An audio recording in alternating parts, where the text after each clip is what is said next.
인정하지 못할 것이라고 믿어왔기 때문입니다. 또한 강대국 미국과의 군사동맹을 통해 자유민주주의 체제가 수호받고 있었기 때문입니다. 그런데 자부심과 믿음을 가지고 살아왔던 대한민국이 점차 병들어가고 있다는 것이 느껴졌습니다. 민주주의의 폐단 중 하나는 바로 중우정치라고 합니다. 중우정치란 모두가 동등한 권리와 한 표를 행사할 수 있는 민주주의가 변질되어서 선동된 대중에 의해 좌지우지되는 정치를 말합니다. 광우병 사태를 기억하십니까? 수많은 시민이 언론에 선동되어 이명박 전 대통령에 대해 비난하고 미국산 소고기가 수입되면 큰일이라도 날 것처럼 촛불을 들고 시위에 참여했습니다. 이는 언론의 악의적 보도에 의한 대국민 선동이었습니다. 그리고 그 다음 정권인 박근혜 정권은 언론에 의해 더 비참하게 끝이 났습니다. 언론의 주도로 세월호 사고가 자연스럽게 박근혜 대통령의 탄핵으로 이어졌고 그 과정에서 수많은 사람들이 촛불을 들고 거리로 나오게 됩니다. 분명한 것은 국민에게 촛불을 쥐어준 가장 큰 공이 언론에게 있다는 것입니다. 윤석열 대통령은 임기 초부터 야당의 강한 반발을 받아왔고 야당은 영부인에 대한 여러 논란을 만들며 특검을 요구했습니다. 이태원 참사가 있고 나서는 정말로 위태로워 보였습니다. 이태원 참사에 대한 대통령의 사과와 진상 규명을 요구하며 퇴진을 요구하는 시위가 이어졌습니다. 여전히 또 촛불을 들고 나왔고 그렇게 또 보수 정권은 촛불에 의해 무너질 것처럼 보였습니다. 다시 한번 말하고 싶습니다. 이 과정에서 대통령 퇴진 시위에 참여하도록 여러분을 부추긴 것이 누구입니까?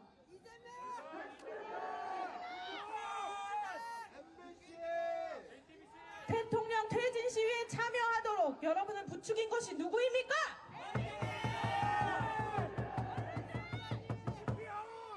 맞습니다. 그리고 가장 큰 영향을 준 것이라고 생각하는 것에 저는 언론이라고 보고 있습니다. 우리가 얻는 정보는 바로 언론으로부터 옵니다. 그러니 언론이 편파적이라면 민주주의는 중우정치가 될 수밖에 없습니다. 이태원 참사가 지나고 2024년 12월 3일 윤석열 대통령은 계엄령을 선포합니다. 대통령은 피를 토하는 심정으로 국민에게 호소한다고 밝히시고 반국가 세력의 척결을 주장하셨습니다. 제가 가장 안타까운 것은 정치에 관심 없이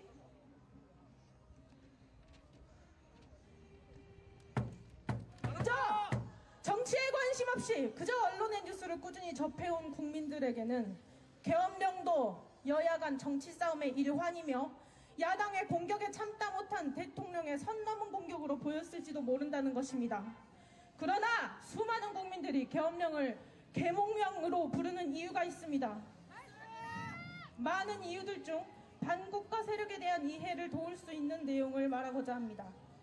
윤 대통령의 탄핵 심판 변론 과정에서 민주노총 간부로 있었던 북한 간첩의 지령문의 내용이 공개되었습니다. 인터넷에 다음과 같이 검색하면 누구나 그 내용을 볼 수 있습니다. 민노총 간부 간첩 사건 공소장 전문 탄핵 심판 마지막 변론에 나온 북한 지령문을 몇 가지 읽어보겠습니다. 먼저 후쿠시마 원전 오염수 방류에 관한 것입니다. 일본 것들의 오염수 방류 결정을 한반도와 주변 나라들에 대한 테러 행위, 전 인류에 대한 대학살 만행으로 폭로, 단죄하는 기사들을 집중 게재하고 지역별 반일 투쟁 소식들과 대일 강경 보복을 요구하는 사회적 여론 동향을 널리 보도하여 민중들의 반일 감정을 지속적으로 높여나가라. 놀랍게도 이 지령문은 고스란히 우리 사회의 모습이었습니다. 그리고 이 지령을 성실히 수행한 당은 바로 거대 야당이었습니다.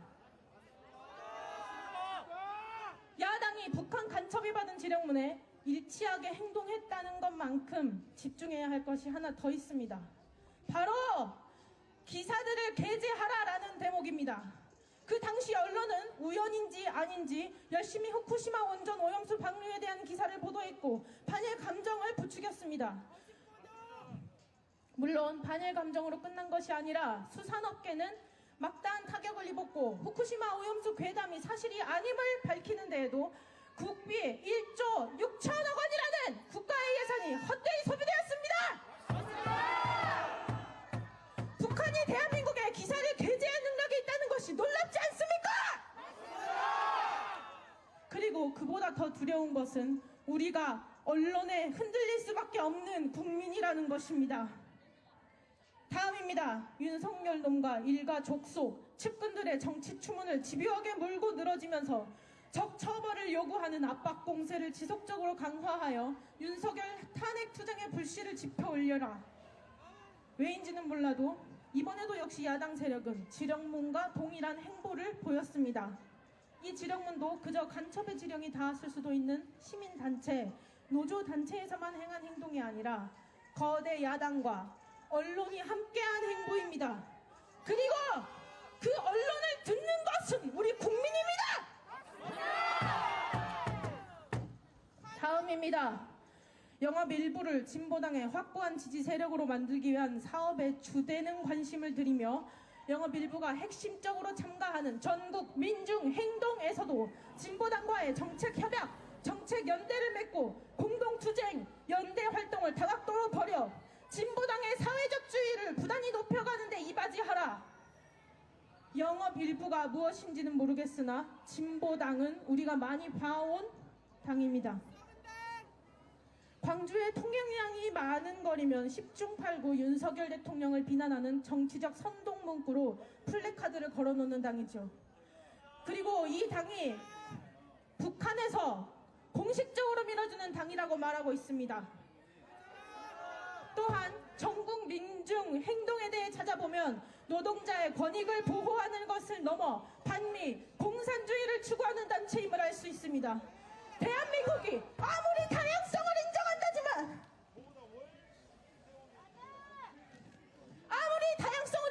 인정한다지만 도대체 언제부터 공산주의를 추종하고 자본주의와 자유시장 경제체제를 무너뜨리는 반국가 세력이 이 대한민국에서 버젓이 활동할 수 있게 되었는지가 의문입니다.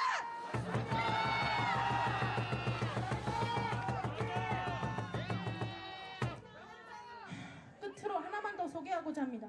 11월 12일 비가 오는 속에서도 이태원 참사 희생자 추모 시민 촛불 집회를 개최하여 땡땡땡 퇴진 함성이 서울 시내를 뒤흔들어 놓은 것과 같이 땡땡땡 년의 탄핵을 이끌어낸 2014년의 세월호 참사 진상규명 투쟁을 연상시키는 대중적인 항의 행동들이 연이어 벌어지는 한편 야당들이 정부 책임론을 최대로 부각시키면서 땡땡땡 패거리들을 집중 공격하고 있으며 심지어 보수 지지층 내에서조차 이번 참사의 책임을 회피하려는 당국 것들에 대한 불만의 목소리가 높아지고 있습니다. 땡땡땡에는 대통령님들의 성함을 넣으시면 이해가 빠를 것 같습니다. 이걸 잊고 있는 저조차도 이것이 음모론이길 바랄 뿐입니다. 그런데 어떡합니까? 이것이 법정에서 밝혀진 북한과 간첩이 나눈 지령문이라는 사실입니다. 도대체 우리가 추모한 시간들은 무엇입니까? 사람의 목숨을 정치적으로 활용하고자 하는 북한 간첩들에게 그들에게 동조하기 위해 촛불을 들고 애도했던 것입니까? 그래 맥락상 살펴보건대 어쩌면 세월호 참사를 정치적으로 활용한 것 또한 북한의 지령과 관계된 것일 수도 있습니다. 더 할 말이 없을 만큼 참혹하지만 이 또한 거대 야당의 행보와 정확히 일치하며 언론은 그들의 목소리가 되어주었습니다. 최근 4명의 대통령 가운데 3명의 보수 진영 대통령은 이렇게 수많은 구설수에 오르며 힘겹게 대통령 임기를 마치거나 탄핵될 위기에 처해 있습니다. 그러는 와중에 문재인 대통령은 북한을 주적이라고 발언할 수조차 없다 하고 북한의 국가 기밀이 담긴 USB를 건네고 헌법의 역사 교과서에서 자유민주주의의 자유를 없애려 하며 공산주의 독재체제인 한국이 중국몽에 함께할 것, 중국은 높은 산봉우리, 한국은 작은 나라와 같은 발언을 하는 등 국가관이 의심될 정도의 행보를 보여주었습니다.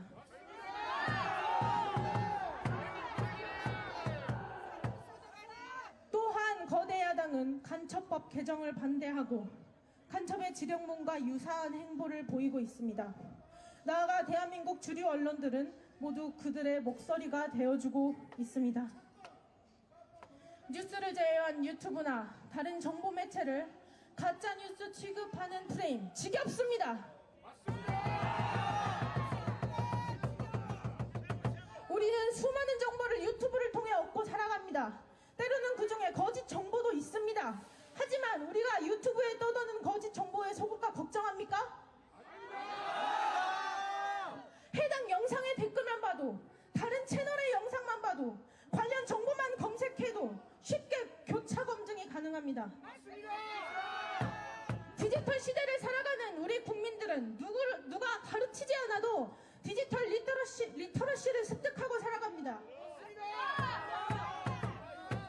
반면 지상파 방송이라는 권위, 뉴스라는 권위를 바탕으로 시민들의 정보를 제한하고 원하는 방향대로 사회를 보여주며 사회를 분열시키고 양극화시키는 위험성을 가진 언론 매체가 바로 주류 언론입니다. 더욱이 그들의 보도는 가짜 뉴스더라도 그 진위를 판별하는 것이 일개 시민의 입장에서는 너무도 어렵다는 것입니다. 그런데 위에 북한 간첩의 지령문이 보여주는 것은 이런 위험성을 가진 언론이 거대 야당과 함께 국가의 혼돈을 야기했다는 내용입니다.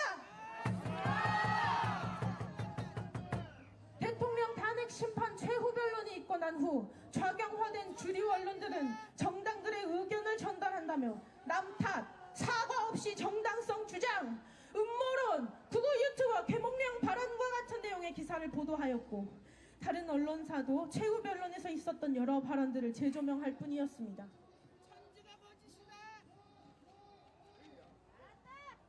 예시를 하나 들고 싶습니다. 작년 한 해 광주 시민들은 행복할 이유가 하나 더 있었습니다. 광주에 연고지를 둔 프로야구팀 기아 타이거즈가 우승을 했기 때문이죠. 우리가 기아의 야구 경기를 보는데 한 선수의 세이브 아웃이 중요한 상황에서 승부 조작의 정황이 발견되었다고 해봅시다. 제 아무리 음모론같이 믿기지 않는 이야기더라도 승부 조작의 정황이 있었다면 한 경기의 승패를 가르는 세이브 아웃보다도 승부 조작에 더 초점을 두어야 하는 것 아닙니까? 제가 현재의 사회와 언론을 바라보며 드는 생각입니다. 우리나라의 근간을 흔들 수 있는 반국가 세력의 정치 및 언론 간섭이라는 중요한 사안을 두고 모든 언론이 모른 채고 있으며 어떻게 오직 대통령의 탄핵 심판에 대해서만 보도를 할 수 있는 것입니까? 거짓 정보로 선동할 언론은 있으나 국가의 위기 상황에 대한 국민의 관심을 고조시킬 언론은 없는 것입니까?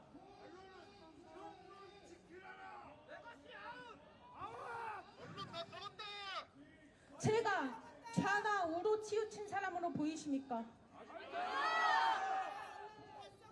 이 우파의 불모지 호남에서 제가 우파를 지지한다고 해서 무엇이 행복하며 저에게 어떤 개인적 이득이 있겠습니까? 대통령을 지지한다 한들 주위에 적만 만드는 꼴이 되는 건 아닌가 하는 생각에 걱정이 되고 두려운 것이 현실입니다. 스스로 왕따 되기를 자처하고 그것을 즐기는 사람이 어디에 있단 말입니까? 저도 가족, 친구들과 실없는 소리하며 웃고 좋은 이야기만 하고 지내고 싶습니다. 그럼에도 여기에 나와 말하는 것은 오직 나의 국가에 대한 사랑과 걱정이 앞섰기 때문입니다. 부정선거, 반국가 세력의 정치 및 언론 간섭은 음모론이라며 넘어갈 일이 아니라 의혹조차 남겨선 안 될 중요한 사안입니다. 그런데 부정선거, 반국가 세력의 정치 및 언론 간섭을 그 모든 일의 가해자로서 있는 야당이 음모론으로 규정한다 해서 이거 음모론이네 하고 넘어갈 수 있는 일입니까? 심지어 언론과 함께 이미 국민을 선동한 경력이 명백한 당을 말입니까?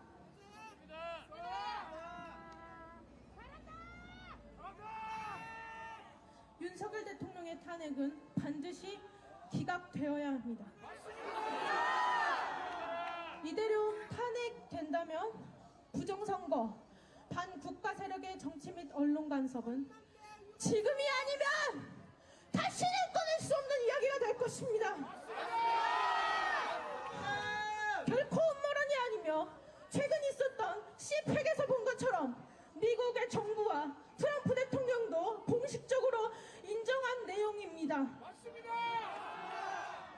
혹 음모론이라고 할지라도 결코 정황조차 남겨선 안 될 일입니다. 이는 국가의 체제가 걸린 일이며 해결되지 않는다면 국가를 분열시킬 수 있기 때문입니다.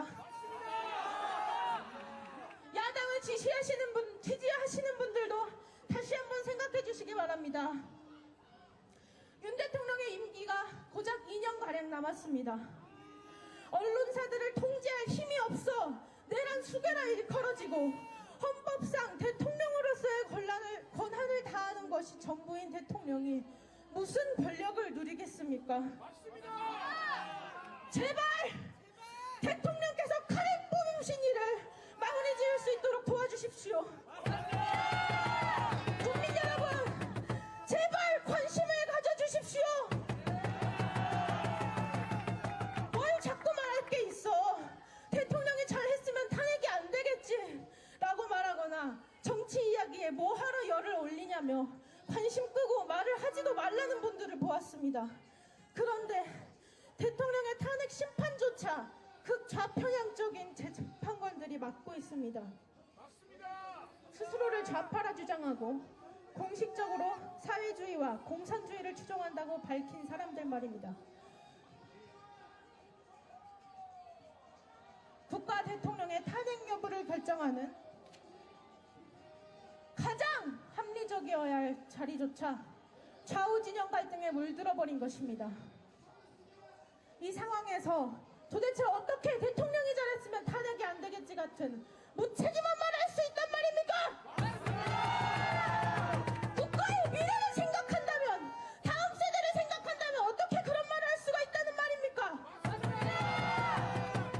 저는 지역 갈등을 뛰어넘어 전국의 모든 국민이 스스로 정보를 찾고 정보의 논리성을 따져보는 등 개인의 역량을 스스로 기르고 빼앗긴 주권은 본인이 직접 되찾아 쟁취하는 힘있는 국민들이 되기를 소망합니다. 이렇게 나약한 정신 상태로 어떻게 다음 세대에게 이 사회를 물려준다는 말입니까? 그런 일은 도저히 두고 볼 수가 없어 불안함과 죄책감에 제가 여기에 나서게 된 것입니다. 우리 기성세대가 더욱 강해져서 대한민국을 지성과 품위를 갖춘 강대국으로 이끌어가기를 소망합니다.